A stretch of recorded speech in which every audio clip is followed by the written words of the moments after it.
Bismillahirrahmanirrahim. Assalamualaikum warahmatullahi wabarakatuh. Alhamdulillahirabbil alamin wahdahu wassalatu wassalamu ala asyrafil anbiya'i wal mursalin wa ala alihi wa sahbihi wa sallim ajma'in, amma ba'du. Qala Allah ta'ala fil Qur'anil Karim, a'udzu billahi minasyaitonir rajim, wal 'asri innal insana lafi khusr illa alladzina amanu wa 'amilus solihati wa tawassaw bil haqq wa tawassaw bis sabr. Shadaqallahul azim. Pertama, mari kita bersyukur kepada Allah Subhanahu wa taala pada pagi hari ini kita bisa berkumpul salat subuh berjamaah, kemudian kita melaksanakan kajian rutinitas kita yang kali ini membahas tentang matan arba'in dengan tema nafyud doror fil Islam, larangan berbuat mudrat atau bahaya di dalam Islam. Hadis ini sangat pendek, namun seperti hadis-hadis yang lain, biasanya tidak berarti hadis pendek itu lalu kemudian mudah untuk kita amalkan, akan tetapi terkadang hadis yang pendek itu justru sulit untuk kita amalkan. Contohnya, man sobaro zofiro, siapa yang bersabar akan menang. Sangat pendek hadisnya, tapi sangat sulit untuk kita lakukan. Misalnya seperti at-tuhuru syatrul iman, kebersihan itu sebahagian dari iman. Sangat gampang untuk diingat, sangat pendek hadisnya, namun terkadang kita sendiri masih terlibat dalam pelanggaran hadis tersebut, yaitu dalam pakaian kita, rumah kita, pekarangan kita, dan seterusnya. Ini juga pendek, namun ini sulit untuk kita lakukan. Namun tetap kita berdoa kepada Allah agar kita dimudahkan untuk menjalankan sunnah-sunnah Rasulullah Sallallahu Alaihi Wasallam. Hadisnya, Bismillahirrahmanirrahim, an Abi Sa'id bin Sinan al-Khudri radhiyallahu anhu. Hadis ini disampaikan oleh Sa'id bin Sinan. Kita kenalnya Abi Sa'id al-Khudri. Mudah-mudahan Allah meridhoinya. Anna Rasulullah sallallahu alaihi wasallam qaal, bahwasanya Rasulullah sallallahu alaihi wasallam bersabda, la dororo wa la diroro. Jangan berbuat bahaya dan jangan membahayakan. Jangan berbuat bahaya untuk diri kita dan juga jangan membahayakan orang lain. Ini yang saya sebut tadi, ini merupakan hal yang sulit karena masih banyak di lapangan atau di masyarakat, bahkan dalam diri kita sendiri melakukan sesuatu yang bahaya buat diri kita. Apabila kita sudah awas dalam memelihara atau menghindari bahaya untuk diri kita, belum tentu kita lolos untuk tidak membahayakan orang lain atau merugikan orang lain. Bapak Ibu yang dirahmati Allah Subhanahu wa taala, ini penjelasannya sangat panjang, mudah-mudahan kita bisa persingkat dengan waktu yang terbatas. Kata la dororo wa la diroro ini ada dua kata, yaitu dororo dan diroro. Ya. Kalimatnya sangat mirip. Itu sebabnya ulama ada yang mengatakan dororo dan diroro ini adalah kalimat yang mirip atau yang bentuknya sinonim, artinya sama. Kemudian mayoritas ulama mengatakan tidak sama karena memang dororo dan diroro dari bentuk katanya atau kalimatnya saja itu sudah berbeda. Maka mayoritas ulama memilih bahwa ini adalah berbeda. Maka makna dororo adalah berbahaya. Anna dororo ayyal hiko adan biman lam yu'zihi. Memberikan bahaya kepada orang lain yang tidak pernah membahayakannya. Orang tersebut tidak pernah membahayakannya, tapi dia memberikan mudarat. Seperti misalnya kita menyiram taman kita atau halaman kita karena memang suatu situasi atau kondisi yang panas, mungkin kita siram bunga kita, tanaman kita. Tanpa kita sadari, air itu mengalir ke halaman orang lain dan menjadikan air halamannya terlihat kotor. Meski sebenarnya air itu bagus, tapi kadang-kadang air itu tidak cocok ke halamannya karena terlihat kotor, tidak merata. Itu yang kita tidak sadari. Kemudian misalnya seperti membuat portal yang terlalu tinggi di depan rumah kita. Sampai kalau dia lewat mobilnya tok gitu ya, bunyi ya. Karena dia bawa mobil sedan. Kemudian ini yang terkadang-kadang niat kita adalah untuk menjaga anak-anak kita agar kalau memang manusia juga tidak tidak ngira-ngira ya, apabila tidak ada portal maka dia lanjut aja tanpa memikirkan ada anak-anak atau ada yang sedang sakit di sekitar rumah. Itu sebenarnya pertimbangan kita agar terlindung daripada kebisingan dan seterusnya. Bahkan kadang-kadang tinggi pun masih dia tancap ya. Namun ini kadang-kadang maka kita buat tengahnya. Tetap kita membuat portal tetap kita membuat misalkan polisi tidur ya, maksud saya tadi.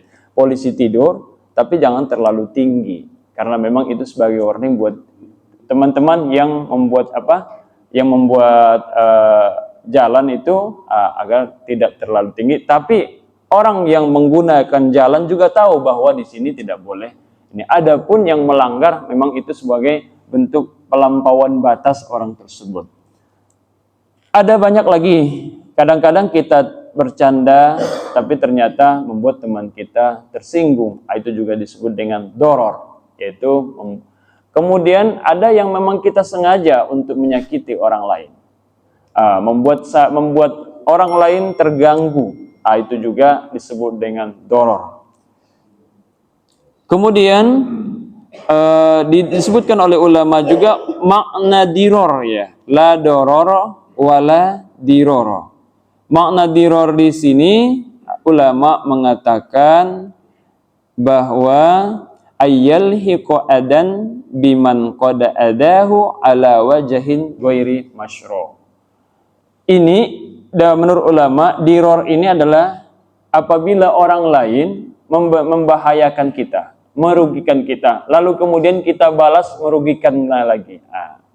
Itu juga tidak diperbolehkan dalam Islam. Ada orang yang mengganggu kita, lalu kemudian kita mengganggu balik sebagai bentuk balasan kita.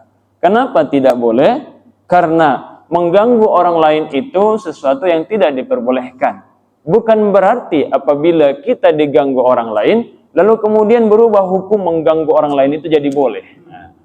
Itu tetap kita, walaupun kita diganggu, diberikan orang membuat kita tersinggung dan seterusnya, bukan berarti dengan sebab itu kita diperbolehkan untuk menyinggung orang lain, mengganggu orang lain. Nah itu sebabnya diror, artinya tidak diperbolehkan.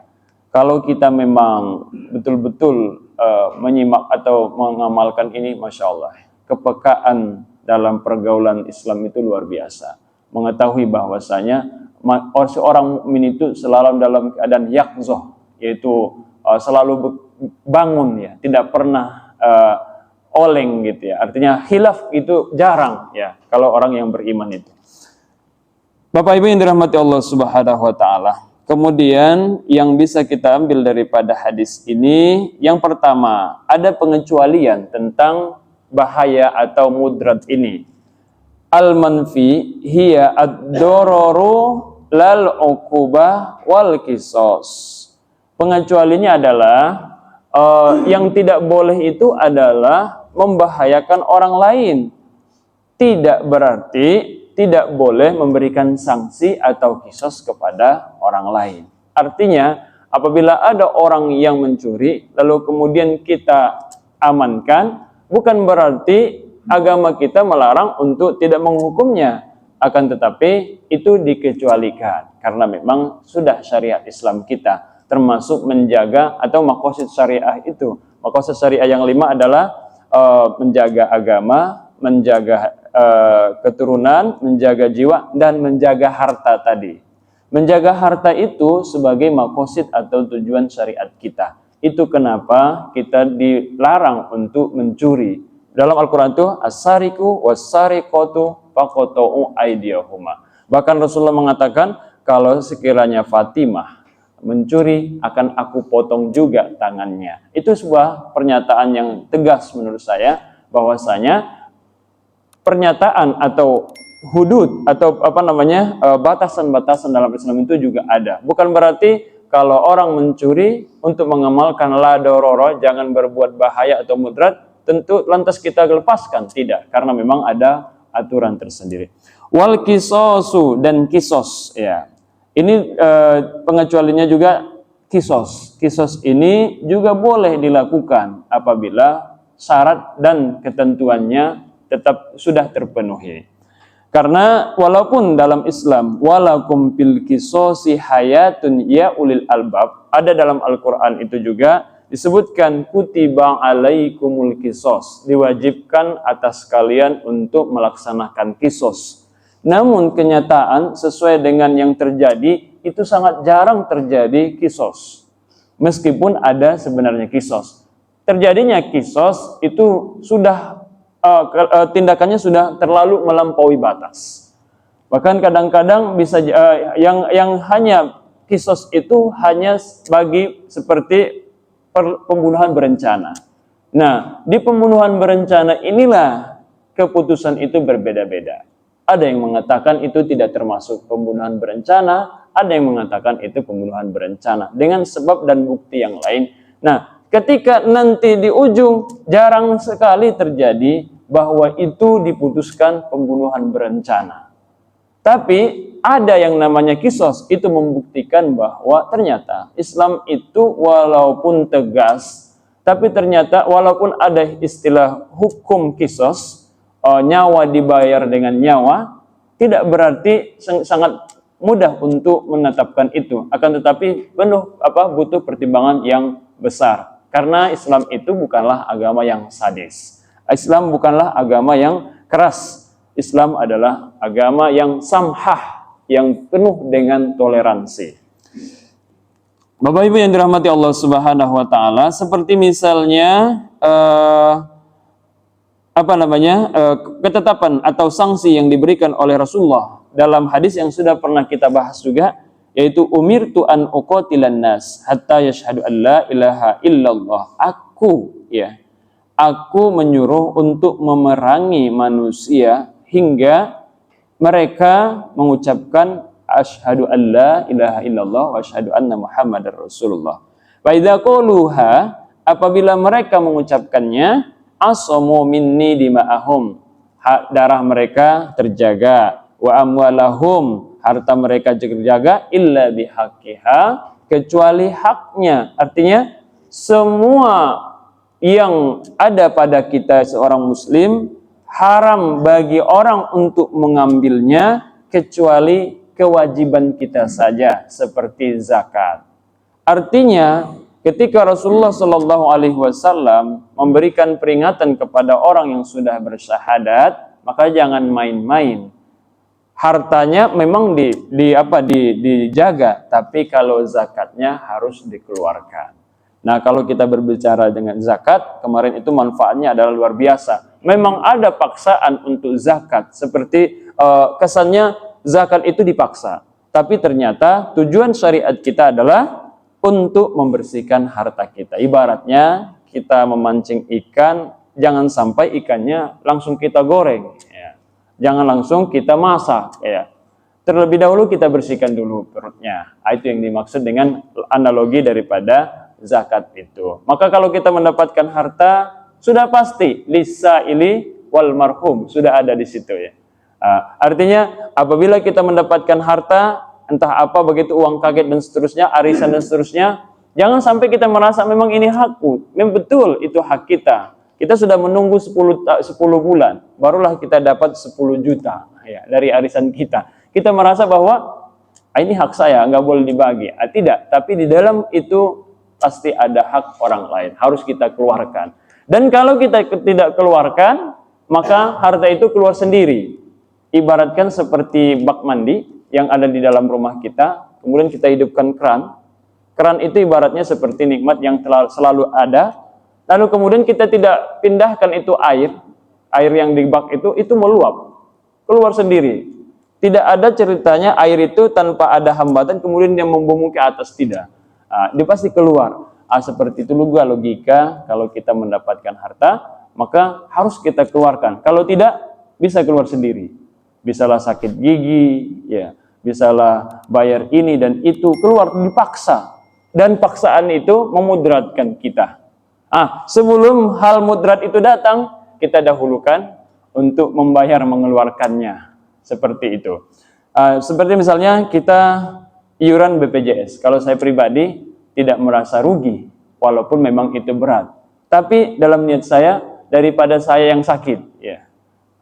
Artinya kalau kita tidak keluarkan, maka kita juga yang sakit. Gitu. Meskipun sebenarnya kalau kita secara jujur, BPJS itu kalau tidak hal yang berat, kita tidak gunakan. Seperti misalkan kalau kita batuk, kita nggak menggunakan karena memang obatnya juga kita lihat tidak terlalu levelnya rendah lah. Kita tetap aja membayar dengan duit kita sendiri, walaupun itu terbatas. Kecuali tindakan-tindakan yang besar, memang itu sangat membantu. Kita niatkan saja, kita sebagai pemberi aja, bukan sebagai penerima. Sebab kalau kita penerima, berarti kita termasuk orang yang sakit, dan itu tidak enak dan tidak nyaman ya. Bapak Ibu yang dirahmati Allah Subhanahu wa taala, itu sekilas tentang pemaknaan yang dimaksud tidak boleh membuat mudrat kecuali itu bentuknya sanksi. Sanksi harus dilakukan. Kemudian kisos, yang itu balasan, tangan dengan tangan gitu ya, kaki dengan kaki dan seterusnya, itu disebut dengan kisos. Kemudian yang kedua, la taklifa fil islami bima fihi doror. Tidak ada kewajiban di dalam Islam yang di dalamnya itu ada bahaya. Islam tidak pernah menyuruh sesuatu, memerintahkan kalau ternyata di dalamnya ada bahaya.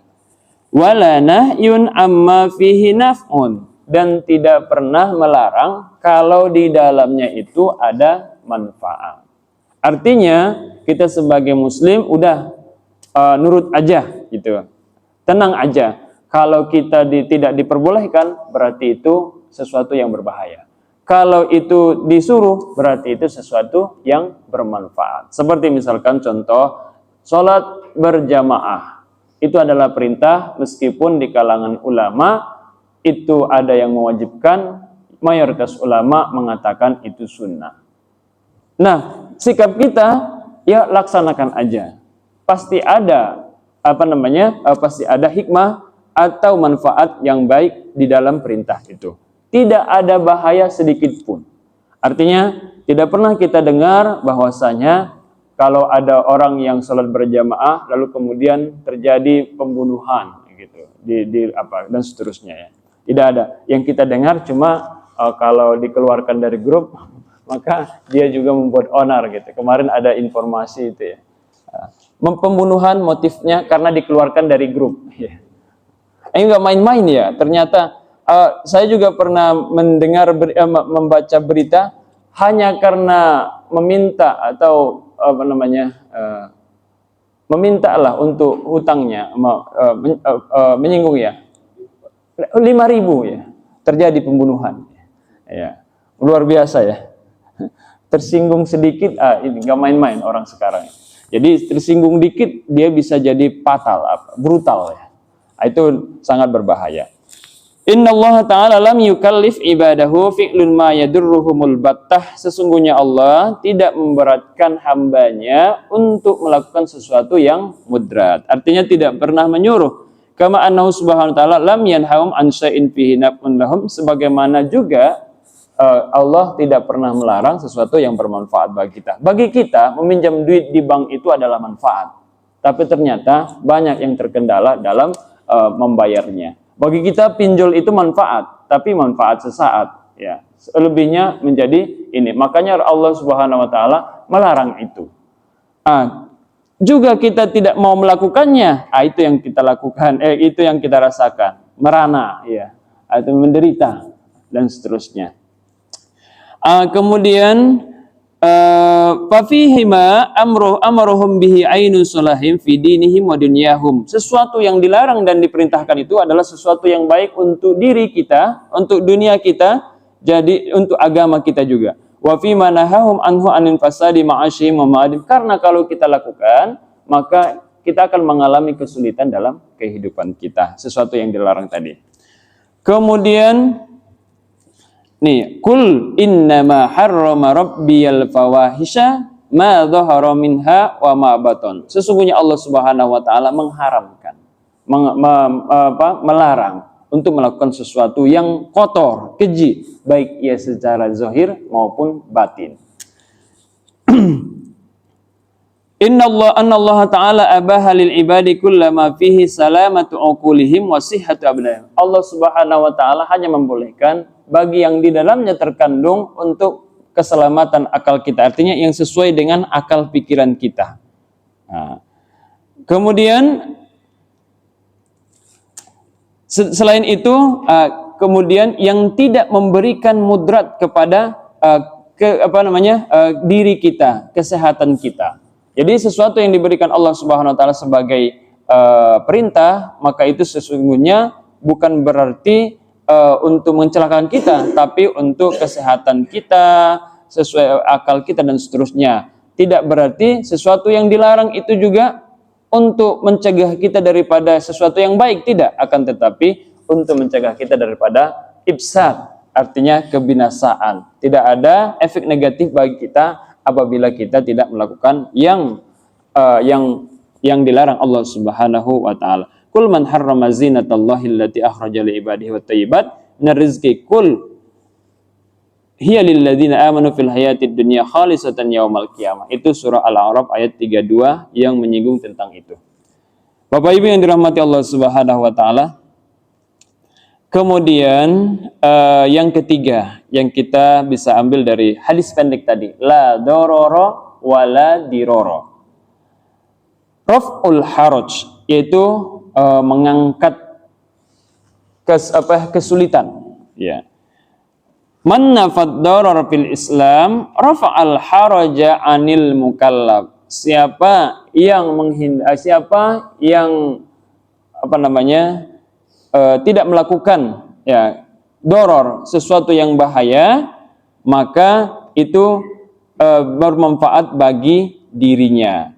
Rafa'al haraju anil mukallaf, otomatis itu mengangkat sesuatu kesulitan dari dirinya. Siapa yang tidak melakukan kemudaratan, bahaya tadi untuk diri atau orang lain, maka sama dengan mengangkat kesulitan dari dirinya. Contohnya adalah seperti minum alkohol. Minum alkohol itu adalah sesuatu perbuatan yang mudarat. Artinya, apabila kita tinggalkan, maka sama dengan kita menyelamatkan diri kita dari kebinasaan diri kita juga. Menyelamatkan daripada kesulitan kita. Karena kalau tetap kita lakukan, maka kadang-kadang bukan hanya untuk diri kita sendiri negatifnya, akan tetapi bagi orang lain. Ya. Bisa gara-gara kita mabuk, bisa kita ngomong yang lantur, kemudian membuat orang malu dan seterusnya, atau bahkan ada orang yang mabuk, kisah mungkin kita sudah semua tahu bahwa kisah orang yang mabuk itu akhirnya dia melakukan 2 dosa besar sekaligus, ya. Seperti ulama besar, ya. Ketika ulama besar ini disuruh setan, ya, untuk mengganggu seorang perempuan. Dia tidak mau karena dia adalah seorang ulama. Bahkan melihat perempuan pun sudah termasuk dosa, apalagi menyentuhnya. Nah, maka akhirnya disuguhkan minum bersama. Nah, ngopi bersama, tapi kopinya alkohol, gitu ya. Nah, ketika ini ulama besar, kalau disebut ulama besar itu masalah terbang, ya, jalan di air itu udah biasa, ya. Tapi begitu dia sudah minum alkohol ini, akalnya hilang, lalu kemudian dia sentuh itu perempuan karena takut ketahuan oleh orang lain, karena ada yang melihat itu dibunuh. Artinya dia melakukan 2 dosa besar dalam satu waktu hanya akibat daripada meminum alkohol. Dan juga seperti yang pernah kita pernah ceritakan bahwasanya hanya karena dia meminta uang jajan kepada neneknya tapi tidak dikasih.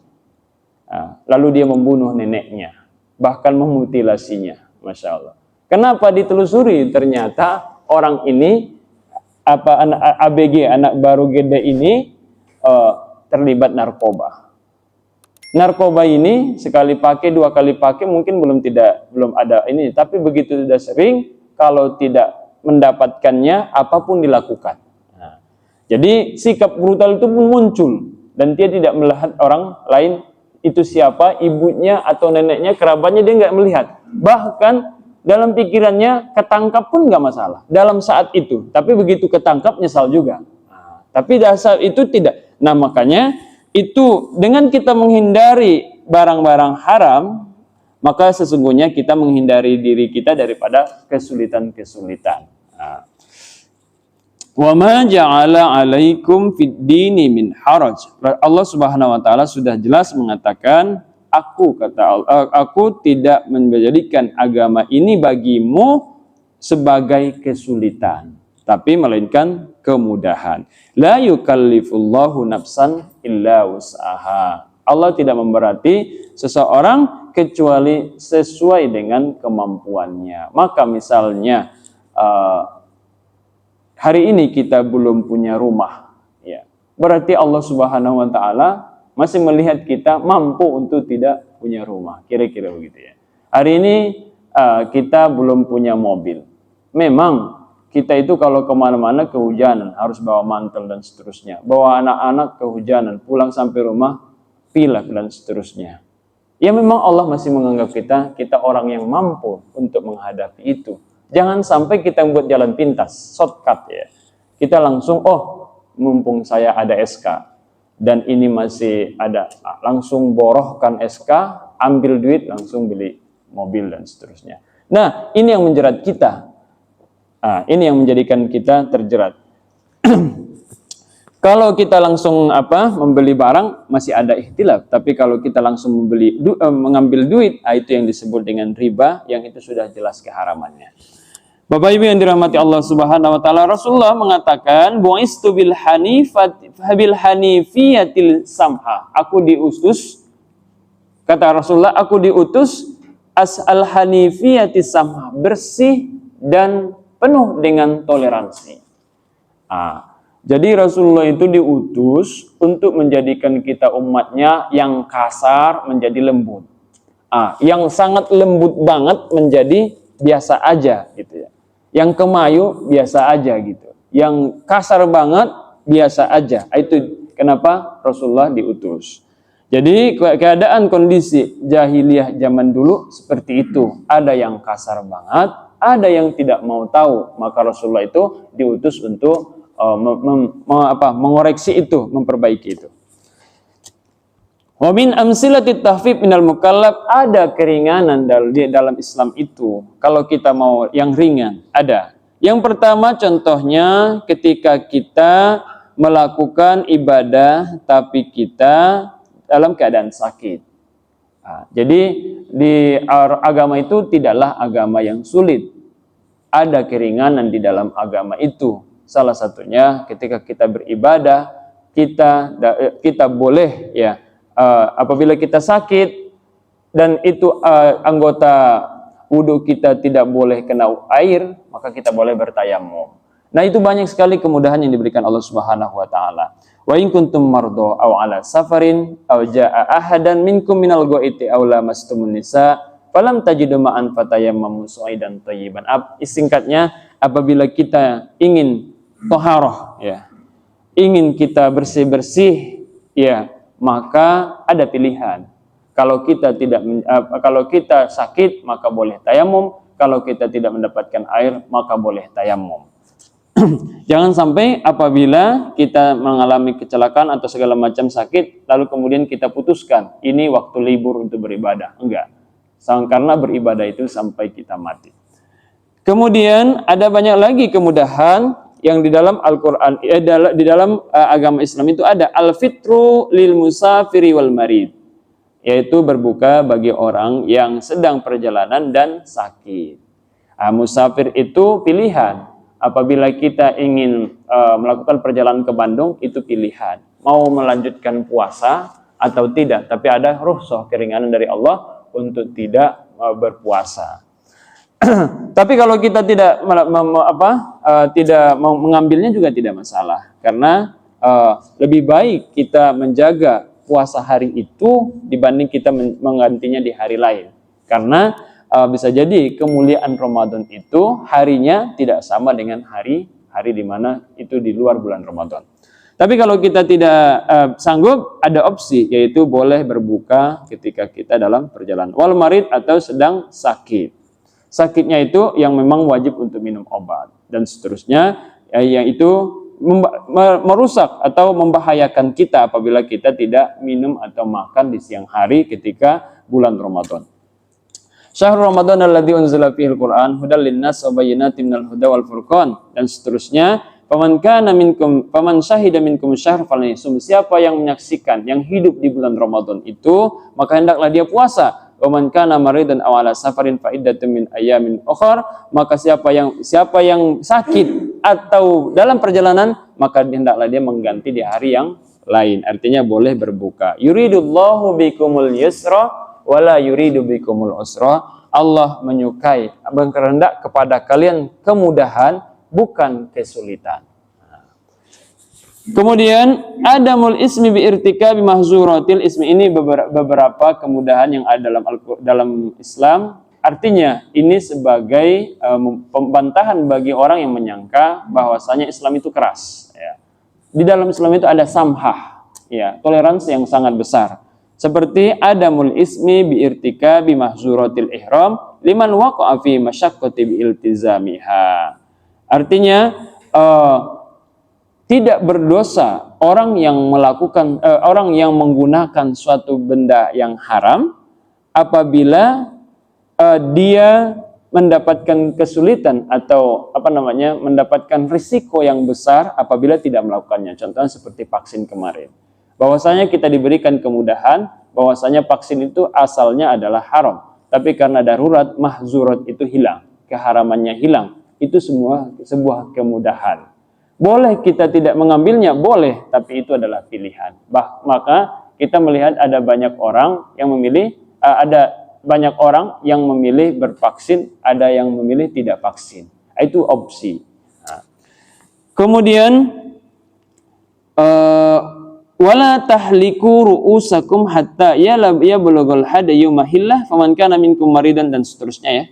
Itu semuanya adalah ayat-ayat tentang kemudahan. Inzarul mudin al-mu'sir man istadana fi muwahin li ajalin wa lam yatamakkan minal wafa wajaba ala adainihi takhiru mutalabati ila hali yasarihi. Ini mungkin seperti kalau ada orang yang meminjam kita uang, lalu kemudian di saat yang tepat, di saat yang sudah ditentukan, tapi orang tersebut tidak bisa melunasinya, maka kita ada kewajiban sebagai muslim untuk memberikan tangguh kepada orang itu. Itu kewajiban kita. Kewajiban kita. Tapi orang yang berhutang juga jangan sampai menghilang. Di saat dia berhutang, dia hadir terus, ya, dengan kalimat-kalimat yang menggoda dan seterusnya. Tiba-tiba setelah ditelepon juga nggak ngangkat. Kadang-kadang dia blokir nomor kita. Nah, itu ketika dia butuh, itu juga penyakit, ya. Tapi bagi kita sebagai muslim, kalau ini kita harus kasih tahu kepada orang banyak bahwasanya apabila dia meminjam uang pun, jika tidak mampu untuk membayarnya, bagi kita seorang muslim wajib memberikan waktu tambahan, ya. Tidak ada sita. Maka dalam marketing developer yang itu perumahan itu kadang no sita, ya. Tidak ada sita. Dia menunjukkan bahwasanya kalau tidak bisa bayar pun tidak disita. Tapi saya nggak tahu, ada cara lain mungkin yang memaksa kita untuk membayarnya juga. Saya belum tahu itu. Kemudian Ada muluzumil masyi liman nadara ayyahujja masyian. Ada muluzumul masyi liman nadara ayyahujja masyian. Jadi walaupun orang yang bernazar, bahwa dia misalkan bernazar bahwa saya itu berhaji dengan, karena kadang-kadang kalau kita ada kemauan, kita menyebut aja, asal nyebut ya. Kalau saya dapat ini, maka saya mau sholat subuhnya 40 kali ke Masjid Pamulang gitu. Jalan kaki misalnya. Begitu sudah kita dapat, yang kita mau itu dapat, bingung mau melakukannya bagaimana ya. Ternyata berat. Maka itu juga ada keringanan maka kalau dalam konsep nazar itu syaratnya adalah sesuatu yang bisa kita lakukan. Jangan sampai kita, kalau saya kalau saya mendapatkan apa yang saya inginkan ini, maka saya akan puasa sepanjang hayat. Itu membahayakan kita. Ya. Karena sesuatu yang kita tidak sanggup. Saya akan berhaji setiap tahun. Walaupun dia orang kaya, sulit kayaknya untuk berhaji setiap tahun. Kemudian ada lagi banyak kemudahan-kemudahan yang intinya bahwasanya kita dalam kehidupan ini Rasulullah ajarkan tidak boleh membahayakan diri kita, juga membahayakan orang lain. Intinya ini sudah kita harus menekankan, menegaskan bahwa maqasid syariah itu penting bagi kehidupan kita. Tujuan syariat itu. Misalnya seperti yang menjadi larangan. Kenapa itu dilarang? Karena memang baik untuk kita. Kenapa itu disuruh? Karena memang baik untuk kita. Kalau kita dilarang tentang itu, jangan sampai kita berkecil hati, ya. Itu berarti hal yang tidak baik sehingga Allah larang kita untuk itu. Karena kalau kita lakukan, misalkan seperti merokok, ya. Merokok itu ada dua hukumnya di Indonesia. Pertama makruh, kedua haram, ya. Fatwanya dua. Mungkin karena memang di Indonesia 50-50 juga ya. Perokok 50%, tapi yang menghalalkan tidak ini ya, tidak ada yang berani menghalalkan. Tapi kalau menurut saya, mungkin karena saya tidak perokok, mudah buat saya memilih yang itu hukumnya haram. Ya. Karena pertimbangannya logikanya, jika nanti kan haram dengan makruh itu pendapat manusia, ijtihad, ya, fikih. Boleh aja orang melakukan haram, boleh aja melakukan halal dan seterusnya, boleh aja.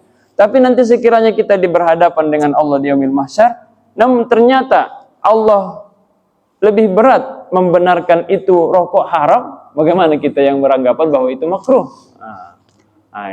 Itu udah berarti kena itu pasalnya di situ. Iya. Itu apanya? Maka Syafi'i itu juga ihtiyatinya, makanya mazhab Syafi'i itu memilih pemahaman yang paling mudah, seperti bersentuhan.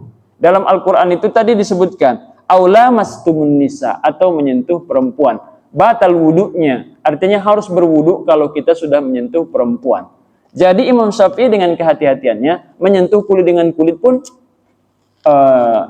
itu membatalkan wudu, harus berwudu kalau kita mau sholat. Tapi Imam Hanafi harus berhubungan badan, itu yang disebut dengan menyentuh. Karena ada kalimat, sudah beberapa hari saya tidak pernah disentuh, tidak berikan nafkah dan seterusnya. Ada kalimat itu. Artinya Imam Syafi'i menurut saya, dia sentuhan itu secara arti, secara bahasa, kalau Hanafi secara istilah. Nah, ini kehati-hatian Imam Syafi'i, bukan berarti kita menyalahkan Hanafi, tapi kehati-hatian. Kalau nanti yang dimaksud oleh Allah itu adalah menyentuh itu, sudah selamat, ya. Tapi karena kalau menyentuh yang dimaksud berhubungan itu, berarti kan sudah menyentuh-nyentuh. Kalau kita mau sholat, kita salam atau kita bersentuhan dengan tanpa kita berwudu lagi, bisa jadi sholat kita batal terus, ya. Kalau memang menurut Allah itu yang dibenarkan menyentuh itu kulit dengan kulit, ya. Kira-kira begitu. Jadi tapi itu kan ijtihad. Kita hanya bermakmum kepada Imam Hanafi. Imam Hanafi itu sudah giant kata orang, memang sudah legendaris, ya. Terpercaya ilmunya. Kalau sekarang kita nggak bisa jamin, walaupun berkumpul beberapa ulama, tidak berarti ulama tersebut sebanding dengan Imam Hanafi. Ya. Nah, gitu. Jadi teman-teman semua, teman-teman yang di kampus itu juga saya kasih pertimbangan, ya sebagian ya tetap juga pada mazhabnya, yaitu mazhab Hisabiyah, ya kan? Tetap aja mazhab dia begitu, karena memang sulit untuk dilakukan. Jadi itu beberapa yang bisa saya sampaikan, yang menurut saya itu penting buat kita semua dari hadis ini, la dororo wala diroro. Jangan membahayakan diri kita, juga jangan membahayakan orang lain. Walaupun itu tidak disengaja, di dalam hadis ini kita dituntut untuk selalu peka, selalu hati-hati. Apakah yang kita lakukan ini membahayakan orang lain?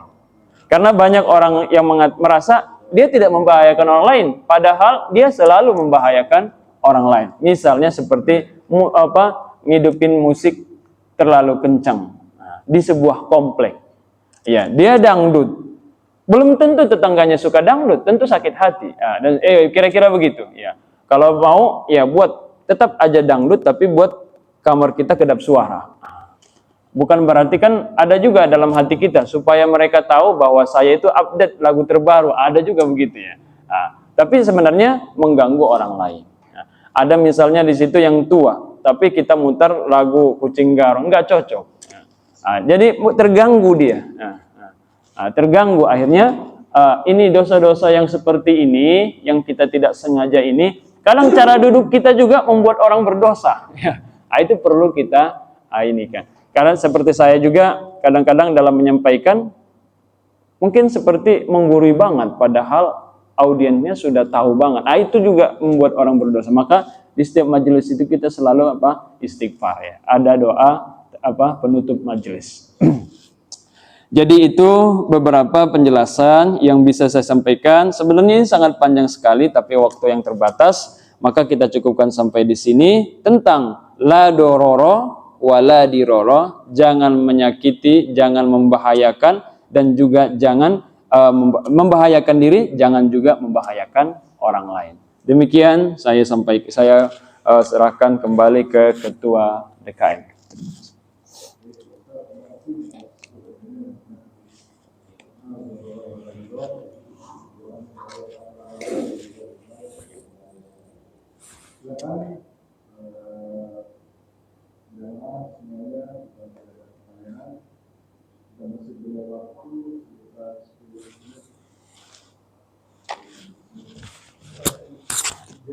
Iya Pak.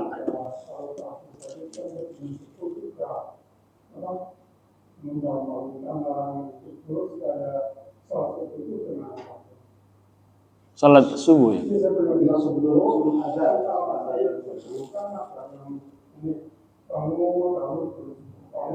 Oh iya. Iya mengganggu.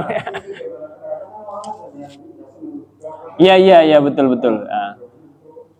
Iya. Dari kebiasaan yang ada, memang dulu kan kita pernah dibatasi ada speaker luar, speaker dalam. Ya, kita sangat terganggu banget dengan aturan itu. Kalau nanti sudah ngimamin, kalau imam ada speaker dalam atau ceramah speaker dalam, karena tidak semua orang mau mendengarkan ceramah. Atau tarhim juga dulu pernah dilarang. Ya, pernah mau dilarang tapi tidak jadi. Kenapa? Tarhim itu nggak usah dibuat karena memang mengganggu orang lain. Azan juga nggak usah dibuat karena mengganggu orang lain.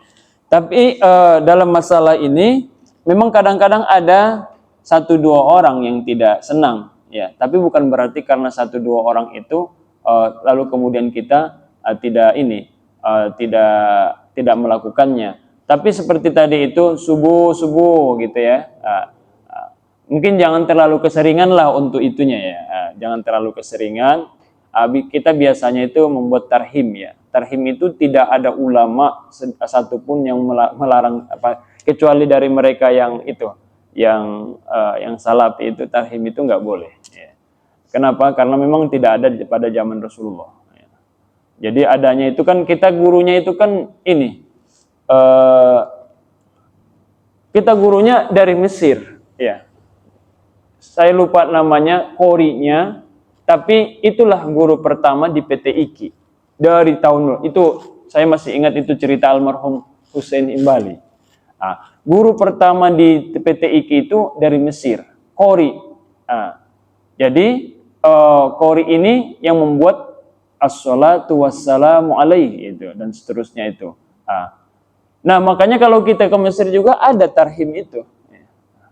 Tapi itu namanya yang disebut dengan tarhim itu kan menghormati tarhim atau itu menghormati waktu mau masuk ya, waktu masuk. Tapi jangan sampai seperti yang di kita lihat di YouTube itu ya. Kemudian dia kencang bangun begitu ya. Ada begitu ya. Kalau di Aceh saya lihat ada nyanyi dia. Tapi itu tidak menjadi ini Pak, karena kembali lagi tidak semua. Kalau itu namanya mengingatkan, itu tidak masalah dilakukan, tapi mungkin jangan sampai terlalu sering. Keseringannya ini yang tidak ini. Mungkin dari kita dari pengurus masjid juga selalu mengingatkan bahwasanya untuk ketepatan kita sholat subuh, kita akan menggunakan ini. Jadi mohon maaf apabila mengganggu dan seterusnya. Yang kita maksudkan tadi itu sesuatu yang tidak baik ini mengganggu orang lain. Nah, itu maksudnya Pak. Terima kasih Pak. Ya.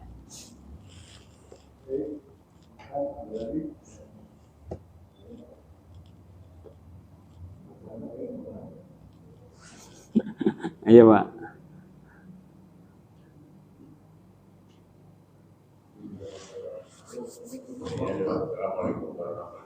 Waalaikumsalam.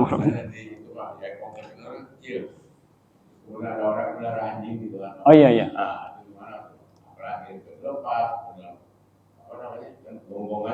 Iya iya. Iya iya Pak. Iya. Saya rasa masalah yang satu ini hampir di setiap komplek ya Pak ya. Bahkan di komplek kami juga begitu. Jadi kan begini logikanya Pak ya. Sebenarnya sederhana bagi kita yang tidak suka. Saya pribadi memang bahkan yang jinak pun megangnya nggak suka gitu. Karena memang kita dari dulu disebut itu haram gitu. Udah bukan berarti jijik ya, tapi memang kalau kita sebut jijik nanti tersinggung mereka ya yang pecinta anjing.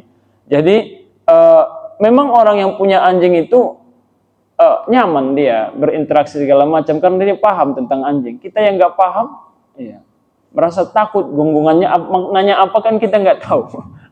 Jadi itu juga merupakan sebenarnya tidak diperbolehkan ya kalau dalam agama kita tidak diperbolehkan. Memelihara anjing itu pun ada aturannya. Bahkan di komplek kami itu anjing itu masuk ke kamar, ya. Anjing itu betul-betul ini banget anjing ini. Kalau pagi dibawa lari pagi, ya kan, dan seterusnya. Dan itu dulu dilepas begitu aja. Dia beristihad sendiri. Dengan dilepaskannya anjing ini bisa memakan sampah-sampah yang ada. Ini padahal dia menghancur sampah, menyerak-nyerak sampah, ya. Bahkan kadang dia kotorannya di depan rumah orang dan seterusnya. Itu sangat mengganggu, ya. Kalau saya pribadi sih tidak senang, dan dalam Islam kita itu sudah masuk dengan la dororo wala diroro. Itu betul-betul kita mengganggu orang lain ya, mengganggu orang lain. Karena prinsipnya tidak semua nyaman suka dengan anjing. Itu kita harus hargai. Kalau kita masuk dengan moderasi beragama, harusnya itu dilakukan. Maksudnya dihindari itu untuk memelihara anjing dengan tidak ada aturannya. Itu harus kita jaga, kita tidak boleh keluar dari pagar kita, kemudian tidak boleh masuk ke dalam rumah kita, kemudian tidak boleh kita lepas begitu saja, meskipun itu jinak, karena tidak semua orang akrab dengan anjing. Dan kita nggak tahu seperti apa, meskipun anjing ini adalah satu-satunya binatang yang paling penurut. Tapi kita nggak tahu psikologi daripada anjing ini, dan mungkin mereka tahu tapi kita nggak tahu, dan itu mengganggu. Beda sekali tadi dengan pengumuman sholat itu ya, meskipun mereka merasa terganggu tapi tidak membahayakan. Kalau ini kan kita tahu membahayakan. Di komplek kami itu kadang ada yang kena gigit ya, karena tidak akrab ya, tidak akrab. Jadi begitu, membahayakan orang. Tidak boleh, ya. Itu kira-kira Pak Haji. Ya, kalau kita punya anjing boleh punya anjing, tapi kita tertibkan. Memelihara anjing itu boleh, bahkan dalam fikih itu kalau sudah anjingnya terdidik seperti anjingnya polisi itu kalau dia misalnya kita ajak berburu dan buruan kita itu mati, tapi kita melepaskannya pakai bismillah, itu bisa halal. Itu ya. Tapi yang terdidik ya. Itu. Nanti kalau dia sergap itu mati, itu bisa halal itu. Dalam fikih itu ya. Tapi bukan berarti polisi kemudian melepaskannya ke penjahat kemudian syahid, enggak ya. Enggak jadi syahid. Mati konyol ya, karena melarikan diri. Demikian Bapak Ibu. Ada lagi Pak Haji? Tapi tentang kepekaan sosial juga ya Pak ya, tentang lingkungannya. Betul memang. Jangan sampai kita membahayakan orang lain, walaupun tidak tidak fisiknya, tapi hatinya merasa takut kan.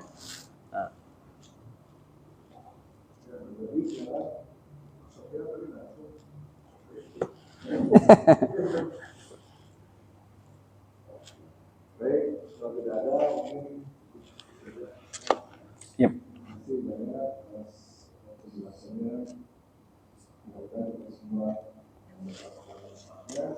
Amin. Subhanakallahumma bihamdika asyhadu an la ilaha illa anta astaghfiruka wa atubu ilaik. Waalaikumsalam warahmatullahi wabarakatuh.